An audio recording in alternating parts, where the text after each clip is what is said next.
My people, ask yourself this.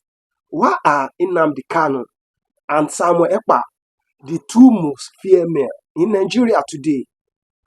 Why is one locked away without trial and the other unheard internationally just for speaking? Speaking. Hmm.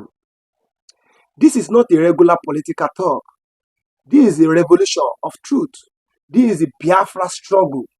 Loud, alive, and impossible to silence. So whether you live in Aba, Enugu, Onitsha, Abuja, London, or Finland, grab your attention.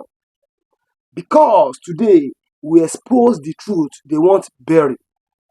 We tell the story the media refuse to hear. And we remind the world that Biafra is not there. Smash that like button, hit the subscribe if you are new here, and comment. Free Kanu now. Biafra must stand. If you stand for justice, Nnamdi Kanu and Simon Ekpa. First, understand this. Biafra is not a new struggle. It didn't start with Twitter. It didn't start with IPOB. It began in 1967 when a young Eastern region said enough is enough. But fast forward to today, two voices have reignited the fire. Nnamdi Kanu and Simon Ekpa. Nnamdi Kanu built Radio Biafra into a war drum for justice. He called out injustice, ethnic, military operations in Igbo land, and he called for referendum, not war.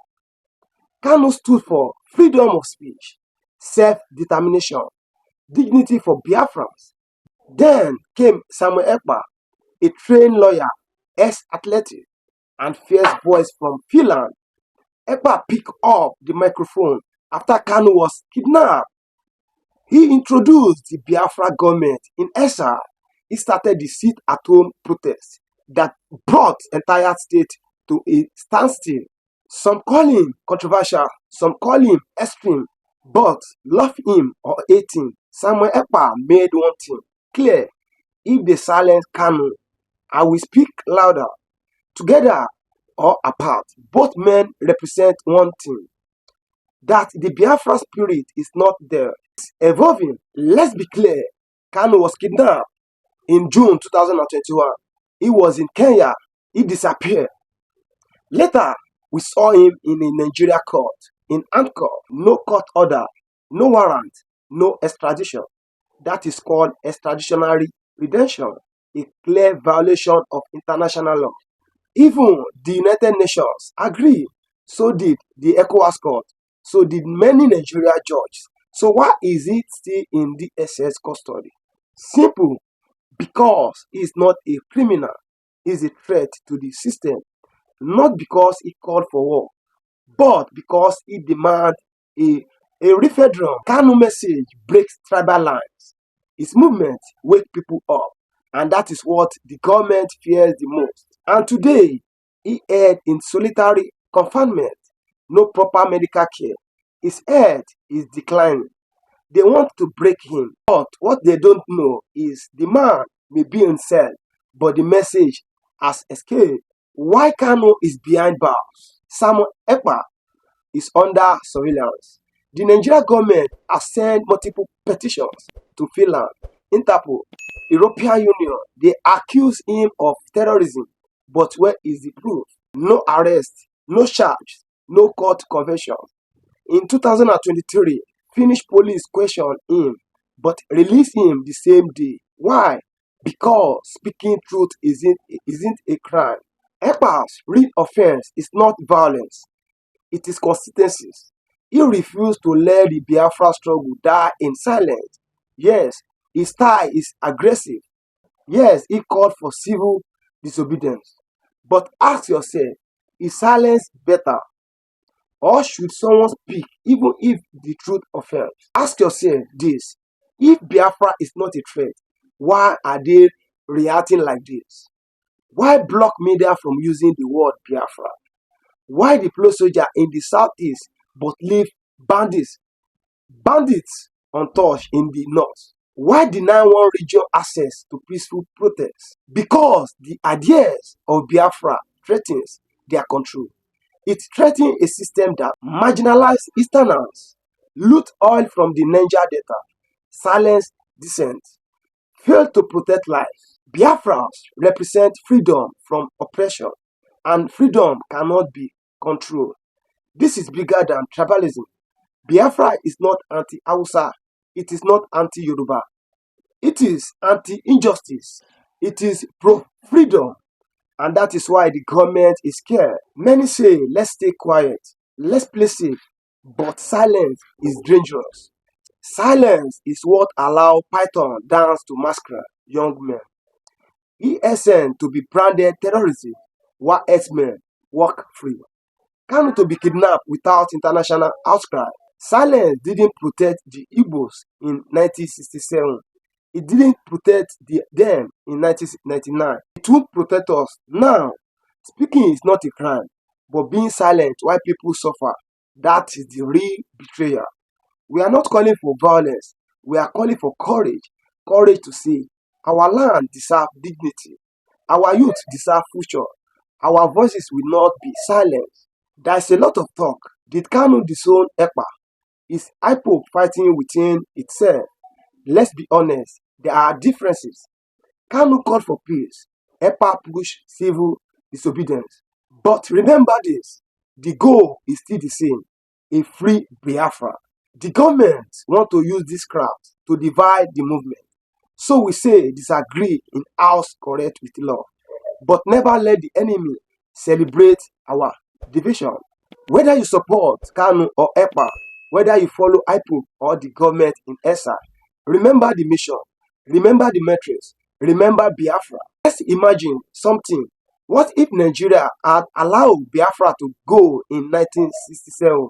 Would there have been a 3-year civil war? Would over 2 million children have starved? What if the world have listened to Ojukwu? Would we now have a prosperous, independent eastern state like Singapore? Would our resources have built school, roads, tech, cities? Would our youth still be risking their lives to escape to Europe? The truth is, Biafra was not a mistake. Killing, it was the mistake. Now, 50 years later, we are still fighting the same battles. The question is no longer, should Biafra exist? The question is, can you stop a people who refuse to die? Let's hear real voices. Chinedu in Aba, I lost my brother to SARS. No court airports. IPOB was the only group that stood with us.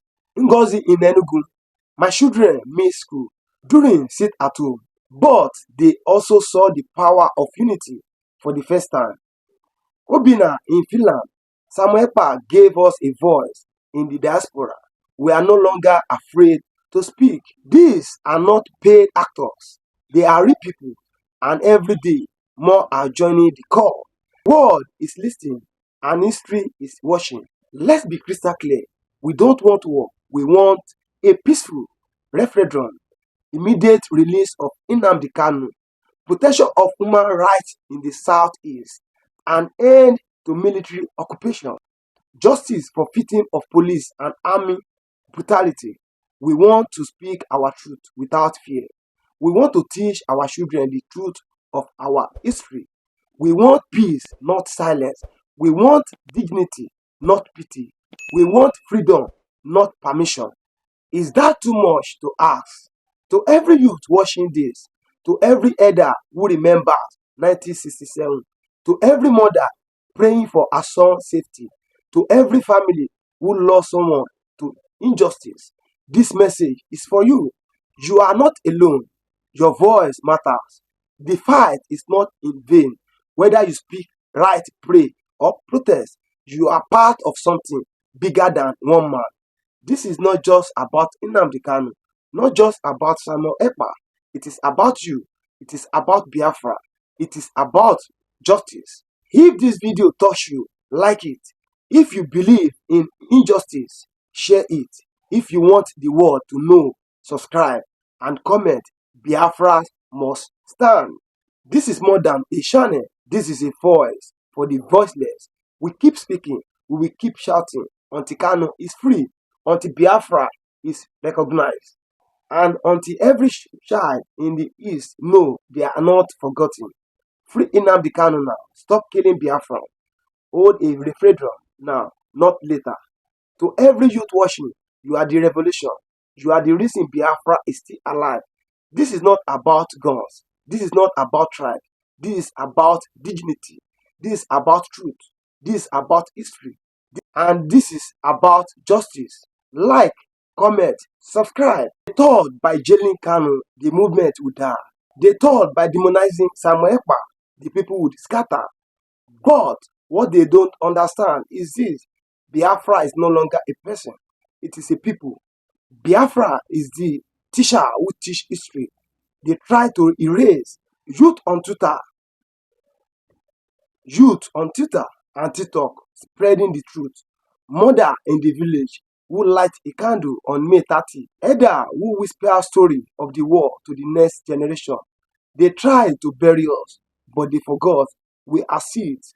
And now, in every corner of the world, Biafrans are rising. We have a voice in the European Parliament, the US Congress, the UN Human Rights Council, and those voices are getting louder every day. This is not the end, this is the beginning of something greater. Here's what Nigerian leaders don't understand: suppressing Biafra will not save Nigeria, it will destroy it, because the injustice against Biafra is not a symbol of all that's wrong with Nigeria. Corruption, nepotism, insecurity, ethnic domination, media propaganda. Today, it is the East. Tomorrow, it will be the Middle Belt. Then, the Southwest. Then, the Northwest. A country that refuses to listen to its people is building its own grave. The only way forward is dialogue. No bullets, no bans, no blackouts, but a referendum, peaceful, democratic, and fair. If Nigeria truly believes in unity, let it prove it by letting the people choose. To every Biafran watching, you are not alone. You are not forgotten. You are not defeated. This struggle is older than all of us and bigger than any one leader. Nnamdi Kanu light the match. Simon Ekpa carry the flame. Now we must all become the fire. Speak truth, demand justice, resist fear, stay united. Let your voice be heard online, in the street, in the course, and in your community. Because a free Biafra is not just a dream, it is a duty. So rise up, share this message, tag the UN, email your representative, tell the world we will not be silent. And if they try to break us, let them know we are not breaking, we are building. Biafra is coming, and nothing can stop an idea whose time has come.